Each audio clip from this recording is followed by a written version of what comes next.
Nanalo si Floyd Mayweather Jr. sa kanilang laban ni Sugar Shane Mosley. Ang tanong ngayon, matuloy na kaya ang sagupaan ni na Manny Pacquiao at Floyd Mayweather Jr. At kami po niya makakusap natin si Manny Pacquiao. Manny, good morning.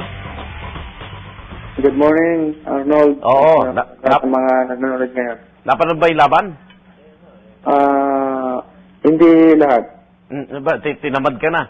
Inantok, oh. Okay, may patutsada pa rin sa iyo itong si Floyd. Hindi na siya pretty boy, no? Floyd Manny Mayweather. Hayaan na natin. Hayaan lang natin siya. Oo. Pero ang inaabangan pa rin yung laban ninyong dalawa. May pag-asa bang matuloy ito? Dahil ginigit pa rin niya yung blood test daw o urine test, Manny?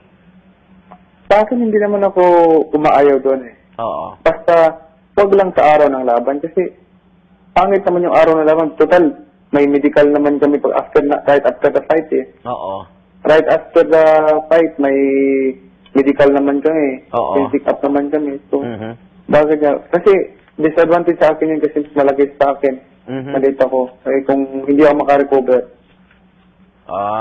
So, anong motibo niya rito? Talagang gumagawa na lang ng mga dahilan? Eh, gumagawa talaga siyang dahilan para umiiwas. Kung sakaling magtutuos kayo, nakita mo ba doon sa uling laban niya na yung galaw niya at lamang na lamang ka ba? Hindi ko naman sinabing lamang na lamang ako, pero pwede tayong lumaban dyan. Hindi naman tayo natatakot eh.